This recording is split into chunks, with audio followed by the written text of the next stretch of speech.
Good morning, Fearless fam. It's about 6:30. Just got up. It's a Monday morning, and today I'm going to take you through a typical upper body workout via this competition prep. It's my current condition. No food, no water, no pump.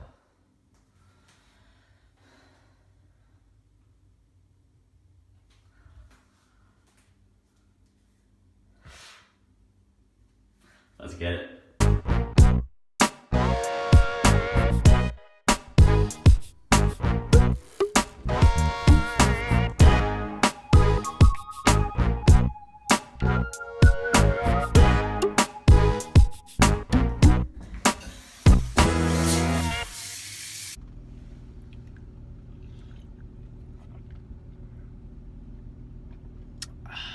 Monster energy. All right, guys, so I've just had breakfast, and I usually get up in the morning and I will show you all my food in the next video when we go through the day of eating and the nutrition meal prep. But today's training, so I get up and usually have some oats and breakfast, and then I do some emails actually before that, have a coffee, breakfast, and then I usually head to the gym. I like to train in the mornings now, mainly because that's when I've got the energy, and to be honest, I actually prefer it. I used to do it in the off season for a little while, and I find it just like sets you up for like a really productive day. Like, you start the day with a win. You've got one of the most important things done in the day. Get up early, you do your emails, you do a bit of work, and then you hit the gym. And then obviously you come back and do some more work, but the most important things are done in the morning. Something that I've learned from people who are doing relatively well, they say that the most successful people get the most important things done in the first 4 hours of the day, and I believe that to be quite true for the most part, and it's something that's working for me, makes me feel really good, so I'm going to keep up the routine. I'm always trying to like improve my routine, and I find like what I'm doing now is really good, and I'm definitely in a step in the right direction. So I'll share some of those little steps that I take in the morning with you guys in the coming videos too, just to show you exactly what I do. But we're heading off to the gym now. I've got my Monster. As I said to you in the last video, I don't really take pre-workouts. I don't like them. They generally get me too overstimulated, and they're just inconsistent. I'm not against using them. I think there's a time and a place, and I may need them, or I may even use them when it gets really tough. But at the minute, this is about as tough as it's probably going to get. We're like 5-6 weeks out. I'm embracing the grind. I'm feeling the pain, but I'm definitely learning a lot, which is good, and I'm still smiling. So I'm staying positive. Monsters are great, and just a quick note on these: no, they will not harm you. There's a lot of stigma around energy drinks and sweeteners, but if you look at the scientific evidence without going into too much depth, it's not detrimental for your health unless you're taking it in quantities which you would just find physically impossible to do so, especially in alignment with proper nutrition, training, and an active lifestyle. So guys, let's hit the gym and I'll show you what my upper body day one looks like.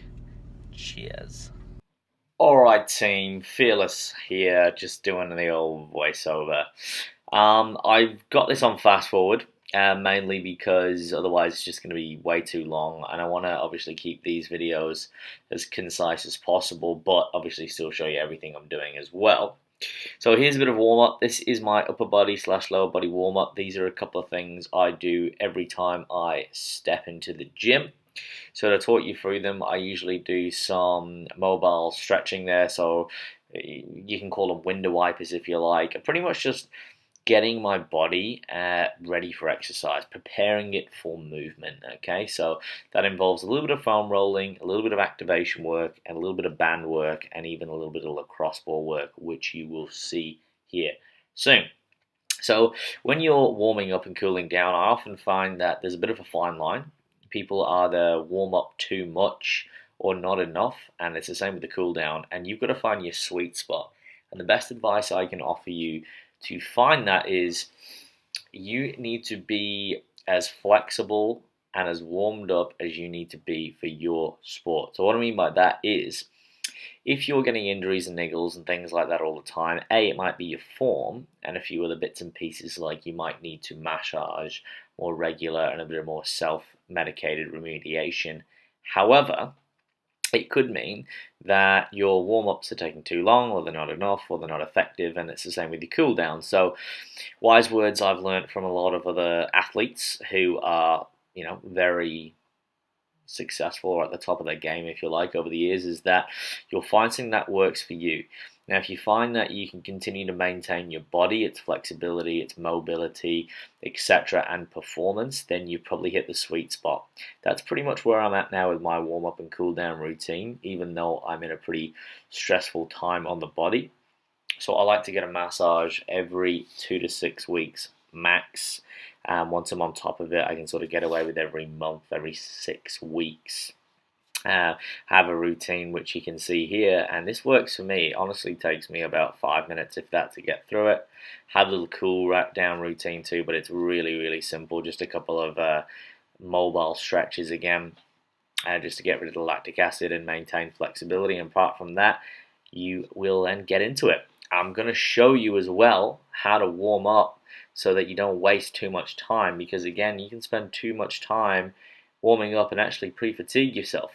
So you want to find the sweet spot between doing too much and not enough. So you are gonna, with your main compound movements, so you've done your activation work, you've prepared the body and the mind for the workout, and now you're gonna warm up. Warm up incrementally to your top working weight before you execute your set. Why do you want to do this? Well, first of all, it's going to prepare the muscle for the actual workout and prevent injury, which is what we want. But also, it's going to increase your strength to a degree. And what I mean by that is if you go in there all guns blazing, try and put a load of weight on the bar, not only will you stunt your strength and possibly cause injury, but you're just not going to have the potential to lift what you would lift. And it's the same if you do too many warm-up sets as well. You're going to burn out. You might decrease your strength and your capacity because you're fatiguing the muscle more than need be. So depending on what weight you're working with, warm up incrementally with small percentages and decrease the reps as you go. So as you can see here, as I add more weight, I do less reps, but I try and perform the movement with the same sort of tenacity as I would when I'm doing my working sets. Something that I like to do as well is I actually like to warm up slightly heavier than my working set for just one rep and then drop back down. I find it activates the most amount of muscle fiber contraction, and therefore gives me a psychological benefit as well, because I already know I can lift slightly heavier. I go back to lifting that slightly lighter weight and hit my rep ranges. But anyway, here is what I'm doing. So this was my heaviest week. So instead of having, I usually have 3 sets on the bench, I was doing 4 sets on the bench press today, and I was going up incrementally, like a bit of a pyramid sort of thing. So I was doing 4 sets, and I was doing I think it was like I was aiming for 6, 4, 4, and 3, but I think I might change it a little bit because I use a little bit of auto regulation, which just means depending on how I feel, I might do more or less reps to try and hit that volume threshold. So obviously in prep, the key thing is to maintain as much strength, and if not continue to gain strength as much as possible, to maintain and try and facilitate as much muscle mass retention as possible. This whole lifting light and high rep is not really going to do much for you if you're in a deficit, because I said on my previous video, you're gonna lose the muscle if your body's in starvation mode and you're not providing a need for, or a demand if you like, for the muscle to be there. So by lifting at a certain weight or intensity, without hurting yourself, you're gonna provide that need there for the muscle to be there while you're in a place of starvation. So I was pretty happy with this, considering my strength. My bench press is probably one of my weaker lifts or my points of improvement, but I've been able to make a lot of vast improvements over on it on the past couple of years, especially here at Hold Your Own, and I'm pretty happy that I can still bench over 100 for reps at what is now pretty much 68 and a half kilograms body weight. So I'm not too bad at all there, so I'm happy with that. Deadlift strength is always great. It's my strongest lift, which we'll see in future videos, and squat, always something again, not too bad, but gotta focus on as well. But apart from that, strength has been great. Not really lost a whole heap. Obviously, absolute strength has gone down, but most of my compounds I've been able to maintain, if not increase, for the actual volume aspect of it, and the same with the accessory movements as well, which you'll see here too. So this is my last set, just a back up set at the end there. This is the fourth one. As you can see, it's definitely tough. It's definitely challenging, and it definitely took it out of me this week, that's for sure. So next up on the menu is we've got a wide grip pull-up weighted. Now, I often like to keep the intensity up and train smart with my programming. So what I've been doing is, after my main movement, and I'll still do this in the off season, I will generally superset my next couple of exercises all the way to the end, because they're usually agonist antagonists, and what I mean by that is they're opposite muscle groups. So I have like a back and a chest sort of thing. So as you can see, you have like the back, the pull-up, and then I've got the incline. So I'm not going to be too fatigued from one or the other, which is going to detriment my progress. And I've still been able to progress whilst doing that. And also when you're in comp prep, you kind of just want to get it done as well, especially. So it's been good to kind of stay focused, keep the intensity up, keep the heart rate up, and get through these workouts a little bit faster, as we generally spend, you know, anywhere from an hour to 2 hours in the gym by the time we've warmed up, cooled down, got through all the volume. Something that you will begin to learn if you want to progress your physique as a natural athlete is that you're going to generally need to spend more than 45 minutes in the gym if you want a bigger, stronger, more aesthetic physique than the average. It's just the way it works, guys, because you've got to accumulate so much volume. And you can be smart with your programming. 100% you can be smart with your programming. But at the end of the day, you know, you've got to do certain things, and you've got to get that volume in, whether that's a legs, push, pull, split, upper body, off, upper, lower, etc. To accumulate enough volume to then facilitate growth in the body. So the science really is quite simple, guys, but it's just applying it over time. And what I've found over my experience is that what most people struggle with, and this is from a coach's standpoint and an athlete standpoint through my years of training, is just people actually getting to the gym and turning up and getting it done. Like, it's not hard in terms of what you have to do, it's just doing it. So it's actually applying the effort day after day, year after year, turning up most of the time and being consistent. And get a lot of questions, people asking me, like, how have you done this, how have you done that? It's like, well, I love this, like, I really do. And you can bet 99% of the time I'm there. I can't even, I could tell you on one hand how many days off I've had from the gym. And it's generally only if I get ill, which doesn't happen. I've not been properly sick for 7 years. If I feel run down or I need to have a break, I'll listen to my body and I'll do that too. So a lot of this comes with time and experience, but consistency, guys, I cannot stress to you that enough. You've got to be in this for the long run. And if you do the most potent things 80% of the time, so you eat enough food for your goal, you train at the right intensities progressively, and you get enough rest, you're going to grow. It really does come down to that. So as you can see, the last couple of exercises I supersetted the shoulder machine press with the row. I didn't film all my sets because, again, I don't want to make these videos too lengthy.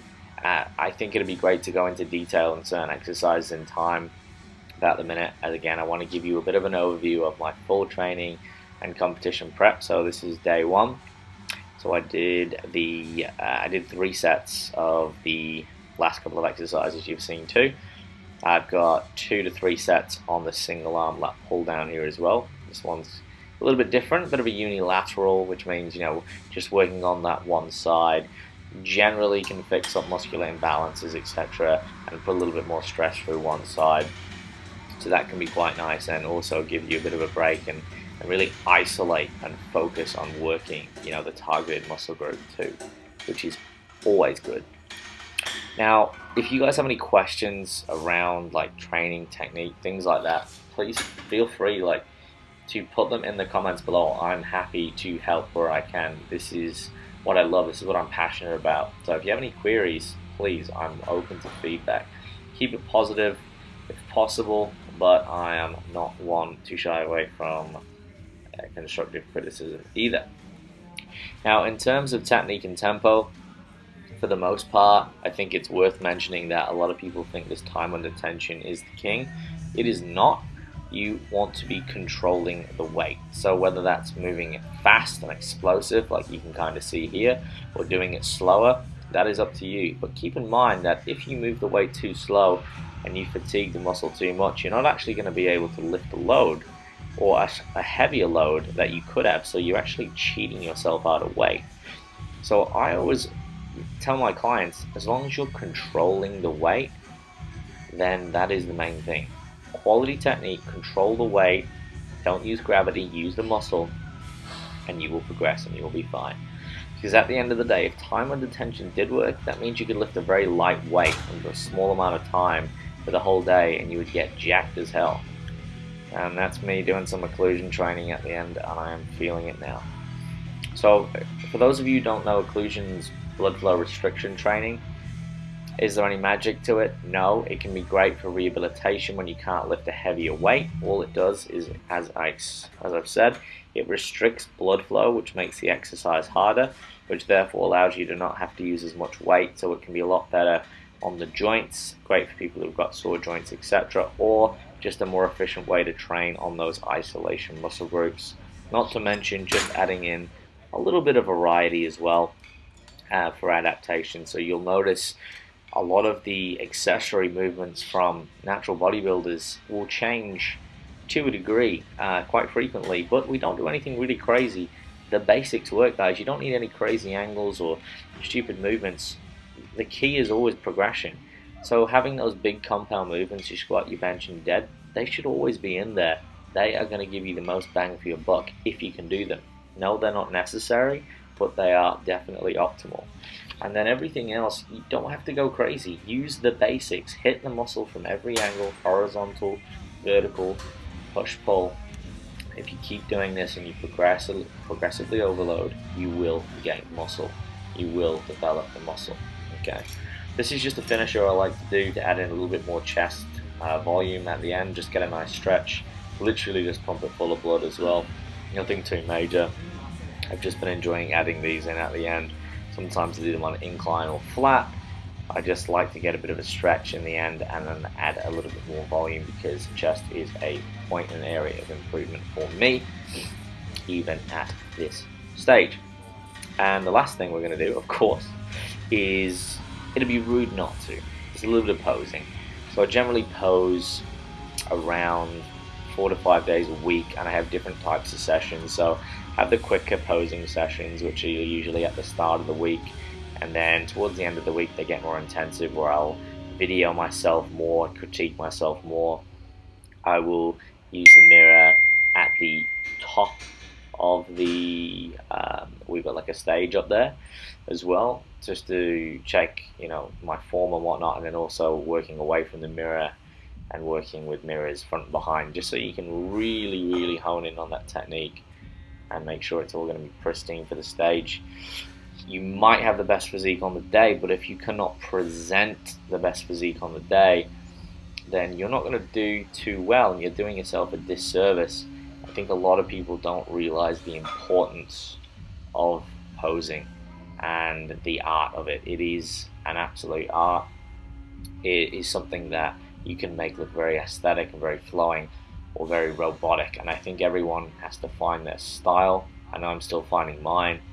I've been posing for a while now, but I of course still have more to learn. But I think taking the time to pose and start posing a few years ago and at least sort of work my way into it has definitely helped, as it's such a foreign thing when you start, and it is very fatiguing.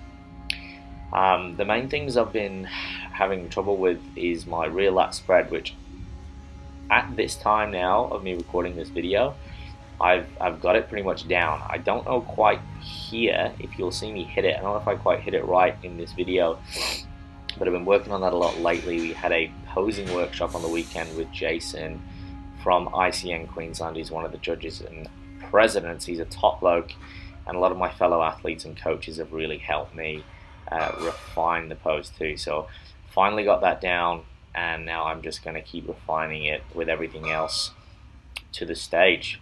My strongest poses are probably side tricep, chest, and most muscular, and probably lat spread, which is why I needed to get it right. Personally, the poses I love the most are probably abs and thighs, and I love the old side tricep. I just love the way it looks when you hit it right, from the calf, the hamstring, the glutes, all the way up the arms. You get the obliques, the chest, the shoulders. You just get everything, and it just looks absolutely fantastic in my opinion. So it's probably one of my favorite poses, and I think a lot of poses are also won from the back too, because again, a lot of people don't focus on that, or they don't, you know, look or see themselves in the mirror a lot. So again, testament to always training each muscle group over the years has paid dividends here, as there's not too many things that are out of proportion. As I'm getting leaner, I'm pretty happy with my physique as a whole. Of course, I want to make improvements, and I think the main improvements I need to make is size and thickness, as always.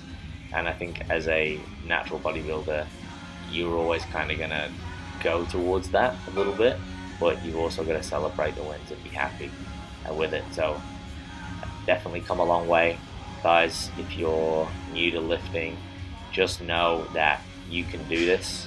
If this is something you really want to do, and you want that physique, you want it to be aesthetic, you want to grow, you want to get bigger, you can do it. It's just going to take time and dedication and having that knowledge. I didn't quite hit it that time, you see, but a lot better now, as you'll see in future videos. But anyway, guys, I'm going to wrap it up there. Thank you for watching, as always. If you've got any questions, please feel free to drop them in. I really appreciate everyone's support and feedback so far. I hope you're getting something out of this journey.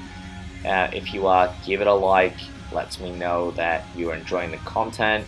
Comment and subscribe if you want to stay updated with my full journey to the stage. Here we are, 6 weeks out. I'll see you guys in the next one. Stay fearless as always, and stay sexy.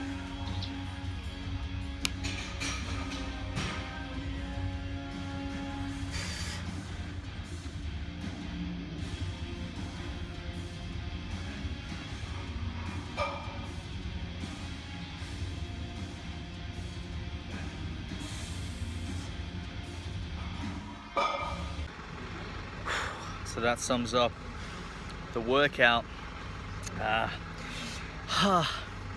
And now the best part. Some vitamin D, some well-deserved rest, but more importantly, food. I got my zucchini oats, I got my jelly, sugar-free soda. I'm gonna get my food for meal prep on the way back, and then it's lunch. You don't understand how much you love food in comp prep. I mean, I love it anyway, but wow, you have a new appreciation. Guys, I hope you enjoyed the training. I'll do some voiceovers on it, explain it. There'll be lots more training videos to come, lots more day in the life, lots more content. As always, if you've got any questions, please ask. Give the video a like, let me know if you like it. Please subscribe for more, helps the channel grow. And as always, guys, stay fearless. And at this point, stay shredded. And I'll be seeing you guys in the next video when I run through a day in the life of my comp prep nutrition. See you guys then.